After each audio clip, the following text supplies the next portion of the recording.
दोस्तों, आज फिर मैं नई परख के दर्शकों को सीधा संबोधित करने वाला हूं। हमेशा की तरह मेरी बात बिना किसी लाग लपेट के, बिना किसी हेर-फेर के सीधी और सटीक होगी। दोस्तों, कल की सुबह मेरे लिए हैरत अंगेज थी।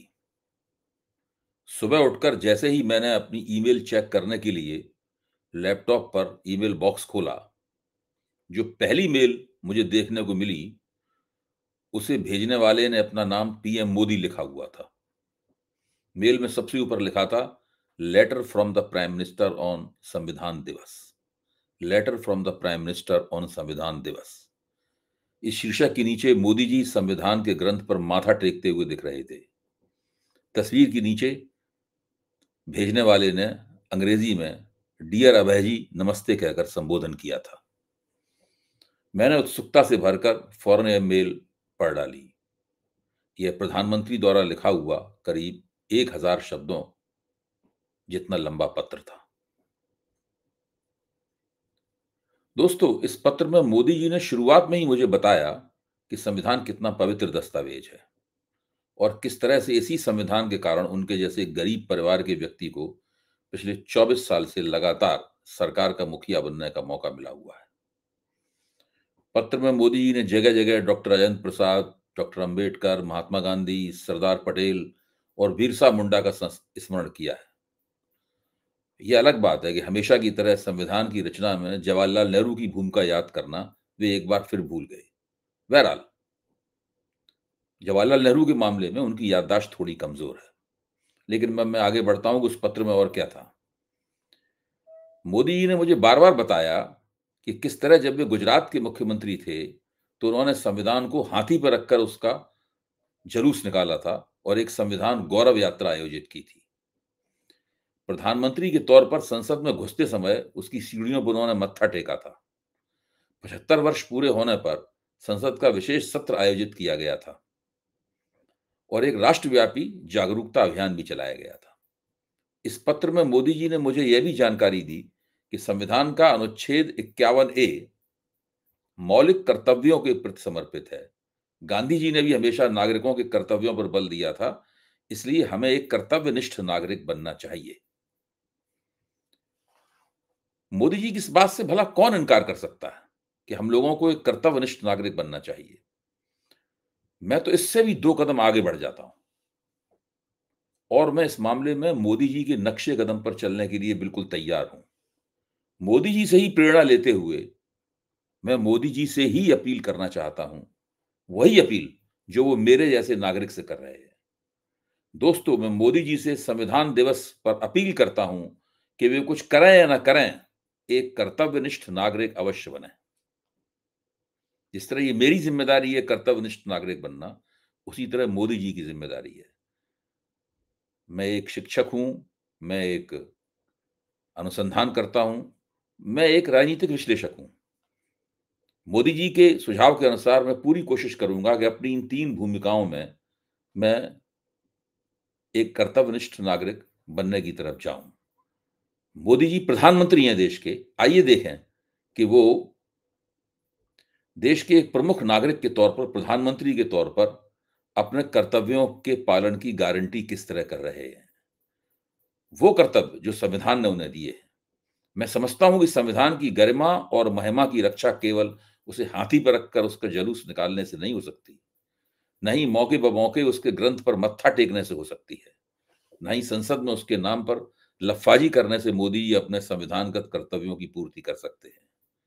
मोदी जी को अपना कर्तव्य पूरा करने में सुविधा हो, इसलिए मैंने कुछ संविधानगत दायित्वों की सूची बनाई है, जिनका सीधा ताल्लुक मोदी जी और उनके पद प्रधानमंत्री पद से है।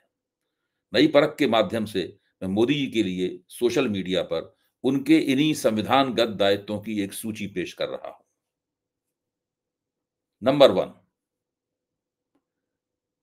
संविधान की आराधना करते समय या उसका जश्न मनाते समय मोदी जी को यह कभी नहीं भूलना चाहिए कि प्रधानमंत्री के तौर पर संविधान की पोथी पर हाथ रखकर शपथ उन्हें दिलाई गई है, न कि राष्ट्रीय स्वयंसेवक संघ को या उसके द्वारा नामजद किए गए किसी व्यक्ति को दिलाई गई है।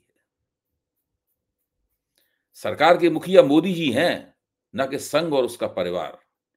संविधान की यह स्थिति केवल इसलिए नहीं बदल सकती कि मोदी जी की पार्टी भाजपा संघ की संतान है।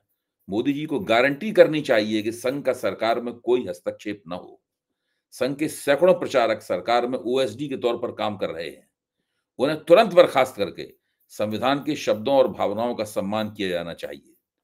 संविधान के तहत चुनी गई सरकार किसी भी कीमत पर संघ जैसे गैर संवैधानिक संगठन को सत्ता में न तो भागीदारी मुहैया करा सकती है, न ही सरकारी नीतियां बनाने में उसकी कोई भागीदारी की जा सकती है।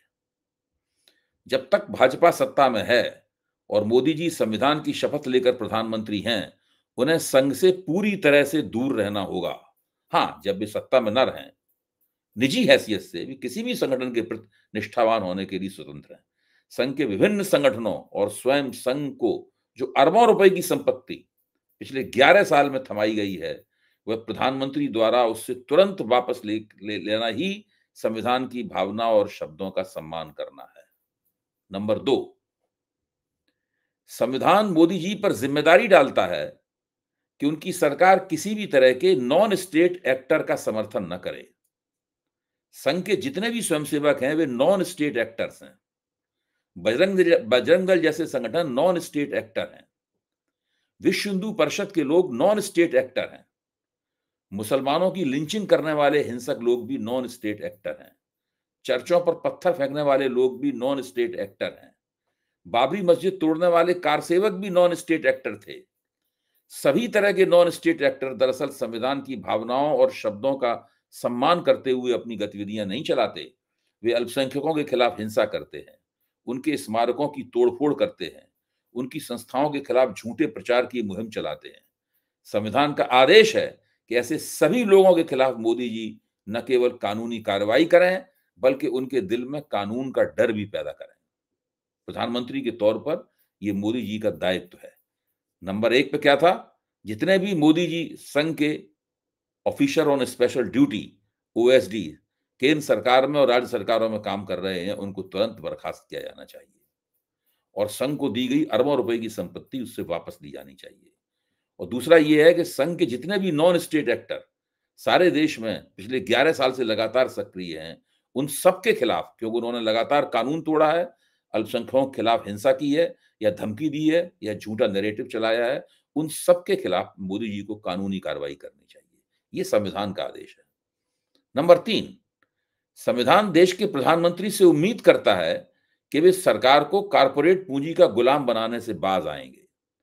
आज अगर डॉक्टर राजेंद्र प्रसाद, सरदार पटेल, डॉक्टर अंबेडकर होते तो उन्हें यह देखकर बड़ी तकलीफ होती कि सरकार एक हाथ से कारपोरेटों को बड़े पैमाने पर सरकारी खजाने से कर्ज देती है और दूसरे हाथ से उनसे बड़ी-बड़ी रकमें लेकर भाजपा के खजाने को भरती चली जाती है। स्क्रॉल की ताज़ी रिपोर्ट के मुताबिक टाटा समूह को सेमीकंडक्टर प्रोजेक्ट के लिए सरकार ने 44,000 करोड़ रुपए की सब्सिडी दी है और ठीक उसके 4 हफ्ते बाद बीजेपी के खाते में 758 करोड़ रुपए पहुंच चुके हैं। रिपोर्ट के अनुसार सेमीकंडक्टर प्लांट की मंजूरी के नाम पर सरकारी खजाना खुला और चुनाव से पहले टाटा समूह बीजेपी का सबसे बड़ा दानदाता बन गया। ऐसे में सवाल है कि क्या यह महज संयोग है या सब्सिडी के बदले चंदा देने का एक उदाहरण है? इलेक्टोरल बॉन्ड्स इसी तरह की जुगाड़ थी। अब चूंकि सुप्रीम कोर्ट ने ऐसे गैरकानूनी घोषित कर दिया है, तो मोदी जी की संविधान सम्मत ड्यूटी बनती है कि वे उन बॉन्ड्स की अकूत रकम को भाजपा के खजाने से निकालें और सरकारी खजाने में जमा कराएं। नंबर 4, संविधान मोदी जी से अपेक्षा करता है कि वे देश के विकास में भाग लेने वाले निजी पूंजी के दायरे में सभी से बराबर का व्यवहार करेंगे। संविधान की निगाह से देखने पर भारतीय अर्थव्यवस्था का डबल ए डिस्टॉर्शन एक असंवैधानिक स्थिति है। डबल ए डिस्टॉर्शन का मतलब है अंबानी अदानी डिस्टॉर्शन। 2 कारपोरेट घरानों की कीमत पर पूरी अर्थव्यवस्था का कबाड़ा करना बेहद गैर संवैधानिक हरकत है। दूसरे, मोदी जी से संविधान यह उम्मीद नहीं करता कि वे जहां भी विदेश यात्रा करेंगे, वहां से अदानी जी को बड़े-बड़े सौदे मिलते चले जाएंगे, लाजमी तौर पर मिलते चले जाएंगे। अदानी जी मोदी जी को प्रिय हो सकते हैं, लेकिन प्रधानमंत्री के तौर पर उन्हें अपनी इस पसंद के कारण देश का नुकसान करने का कोई अधिकार नहीं है। अदानी की 13 अंतर्राष्ट्रीय डील्स का सीधा संबंध मोदी जी की विदेश यात्राओं से है। मोदी अदानी पार्टनरशिप के कारण हुआ यह है कि 2014 में अदानी का मार्केट कैपिटलाइजेशन $6.5 अरब से बढ़कर 11 साल में 223 अरब डॉलर हो गया है। इसके मुकाबले दूसरे कारपोरेट घराने खुद को ठन-ठन गोपाल महसूस करते हैं। नंबर 5, देश की आंतरिक सुरक्षा की गारंटी करना भी मोदी जी का संविधान सम्मत कर्तव्य है। जब भी देश की आंतरिक सुरक्षा को खतरा है, मोदी जी की ड्यूटी बनती है कि वे गलती तय करें कि यह किसकी गलती हुई।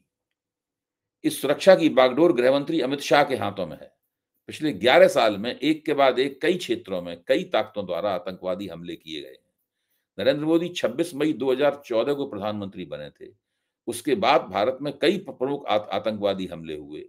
असम में, बंगलौर में, जम्मू में, मणिपुर में, गुरदासपुर में, पठानकोट में, पंपोर में, उड़ी में, नागरोटा में, भोपाल उज्जैन ट्रेन पर, सुकमा में, अमरनाथ यात्रा पर, सुंजवान के सेना स्कूल पर, पुलवामा में सीआरपी के काफिले पर, गढ़चिरौली पर, राजौरी में, दांतेवाड़ा में, रियासी में, पहलगाम में और लाल किले पर आतंकवादी हमले हो चुके हैं।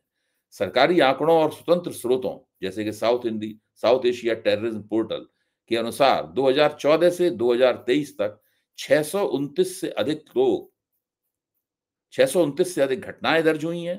इसमें सैकड़ों मौतें हो चुकी हैं। इन मौतों की जिम्मेदारी मोदी जी के गृह मंत्री की है। संविधानगत कर्तव्यनिष्ठता का तकाजा है कि गृह मंत्री को फौरन हटाया जाए ताकि एक बेहतर और जिम्मेदार गृह मंत्री इस नाजुक दायित्व को संभाल सके। नंबर 6, मोदी जी ने अपने पत्र में लिखा है कि संविधान ने नागरिकों को वोट डालने का अधिकार दिया है, इसलिए वे मतदान जरूर करें। लेकिन वे यह बताना भूल गए कि लोगों के इस बुनियादी अधिकार की रक्षा करना प्रधानमंत्री के तौर पर उनका संविधानगत फर्ज है। अगर वे इस अधिकार की रक्षा नहीं करेंगे तो कौन करेगा? वोट की अधिकार की रक्षा करने के लिए जरूरी है कि प्रधानमंत्री वोट की गोपनीयता की गारंटी करें। इसलिए जरूरी है कि प्रधानमंत्री बिना देर किए ईवीएम से चुनाव कराना बंद कर दें। ईवीएम के कारण मेरे आपके वोट की गोपनीयता समाप्त हो गई है। मैं ईवीएम की हैकिंग का सवाल नहीं उठा रहा हूं, वो मसला दूसरा है। पार्टियों को मतगणना के दौरान काफी कुछ पक्का अनुमान हो जाता है कि किस बूथ पर किसने किसको वोट दिया है। उसी आधार पर वोटों की गोलबंदी की योजना बनती है और साधन संपन्न और बड़ी पार्टियां उसी हिसाब से मतदाता सूची में वोट कटवाने और जुड़वाने की जुगाड़ में लग जाती हैं। अगर वोट कागज के मतपत्र से होंगे तो मतगणना के समय पहले सभी मतों को आपस में मिलाया जाएगा, फिर हर पार्टी के मतों की गड्डियां बनेंगी, फिर उन्हें गिनकर जीत हार का फैसला घोषणा होगी। इस प्रक्रिया में मतदान की गोपनीयता पूरी तरह से कायम रहेगी। पहले ऐसा ही होता था, ईवीएम के आने से पहले ऐसा ही होता था। मतदान के अधिकार की रक्षा के लिए नंबर 7, मतदान के अधिकार की रक्षा के लिए संविधान को मोदी जी से एक और उम्मीद है कि वे चुनाव आयोग द्वारा चलाई जा रही संविधान विरोधी एसआईआर की प्रक्रिया को तुरंत रुकवा देंगे। यह प्रक्रिया इसलिए संविधान विरोधी है कि इसमें नई मतदाता सूची में नाम डलवाने की जिम्मेदारी आयोग ने मतदाता पर डाल दी है। जबकि जिन संविधान निर्माताओं को मोदी जी ने अपने पत्र में याद किया है, वे मानते थे कि यह जिम्मा वोटर का नहीं बल्कि चुनाव आयोग का है।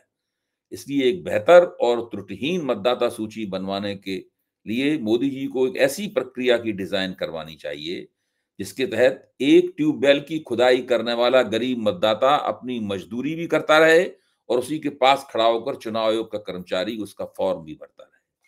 दोस्तों, आपने वो नजारा देखा होगा कि बीएलओ खुदाई करने वाले मजदूर से कह रहा है कि फॉर्म भर दे जल्दी, और मजदूर कह रहा है कि तो फिर खुदाई क्या तुम करोगे?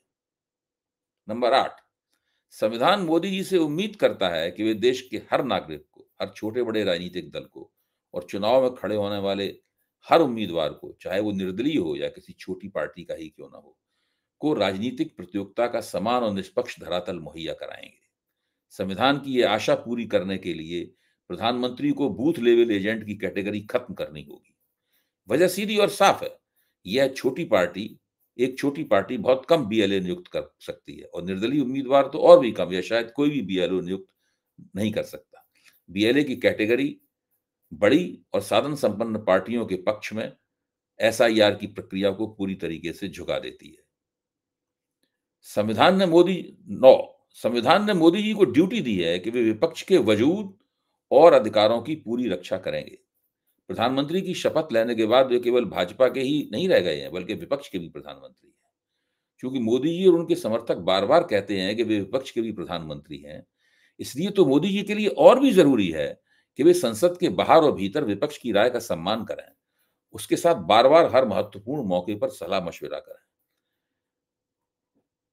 वैसे भी इस समय देश का विपक्ष आज़ादी के बाद इतिहास का सबसे मजबूत विपक्ष है। सर्वदलीय बैठकें बुलाना अपवाद नहीं, बल्कि नियम होना चाहिए। लोकतंत्र में बहुमत केवल सरकार चुनने की सुविधा के लिए होता है, न कि बहुमत की सरकार को सभी अधिकारों को हड़पने का लाइसेंस मिल जाता है। जो आज विपक्ष है, वह कल सत्तारूढ़ पक्ष बन सकता है। इस बात का ध्यान रखना मोदी जी के लिए बहुत ज़रूरी है। यही संविधान की स्पिरिट या उसका मंतव्य है। संविधान के प्रावधानों का यह स्पष्ट अर्थ है कि किसी भी पार्टी या नेता को परमानेंट मेजॉरिटी या स्थायी बहुमत प्राप्त करने का मंसूबा नहीं रखना चाहिए। भारत में बहुदलीय लोकतंत्र है और यही इसके लोकतंत्र की खूबी है। एक दलीय प्रभुत्व वाला लोकतंत्र संविधान के शब्दों और भावना का स्पष्ट उल्लंघन है। नंबर 10, प्रधानमंत्री को संविधान ने ड्यूटी दी है कि वे देश की जनता का सशक्तिकरण करें। संविधान में ऐसी कोई हिदायत नहीं है कि सरकारी नीतियां आम लोगों को, स्त्री पुरुषों को सरकारी टुकड़ों पर पलने वाला बना डालें, मुफ्त अनाज और राशन पर गुजर बसर करने वाला बना डालें। आम लोगों को सशक्त और सक्षम नागरिक बनाने के लिए संविधान ने मोदी जी को तरह तरह की कारगर योजनाएं बनाने का अधिकार दिया है। मोदी जी बिना किसी दिक्कत के इस संविधानगत कर्तव्य की पूर्ति कर सकते हैं। वे श्रम प्रधान उद्योगों को प्रोत्साहन दे सकते हैं, वे असंगठित क्षेत्र को प्रोत्साहन दे सकते हैं, उसे शक्तिशाली बना सकते हैं। इससे लाखों करोड़ों रोजगार पैदा होंगे और लोगों को सरकार के टुकड़ों पर गुजर बसर करने की जरूरत नहीं रह जाएगी। देश का वास्तविक विकास होगा और हम प्रगति के रास्ते पर बढ़ते चले जाएंगे। दोस्तों, देखिए, मैं मोदी जी के साथ किसी तरह की नाइंसाफी नहीं करना चाहता। उनका पत्र करीब 1000 शब्द का था, लेकिन उनके कर्तव्य बताते-बताते मेरा यह पत्र तो 2500 शब्द करीब पार कर गया है। मेरे पास ऐसे ही बहुत से सुझाव हैं, जिनसे मोदी जी को अपने संविधानगत कर्तव्यों का पालन करके कर्तव्यनिष्ठ नागरिक बनने में आसानी होगी। लेकिन बाकी सुझाव फिर किसी और मौके पर। धन्यवाद मोदी जी, आपने मुझे पत्र लिखा, जिसके कारण आपसे संवाद करने का मुझे मौका मिल सका।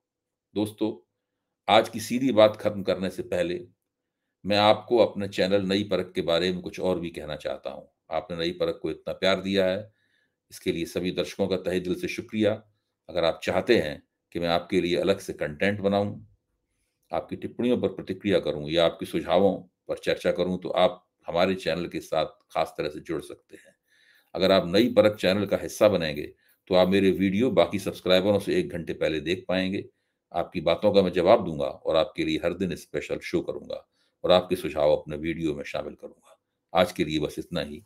धन्यवाद।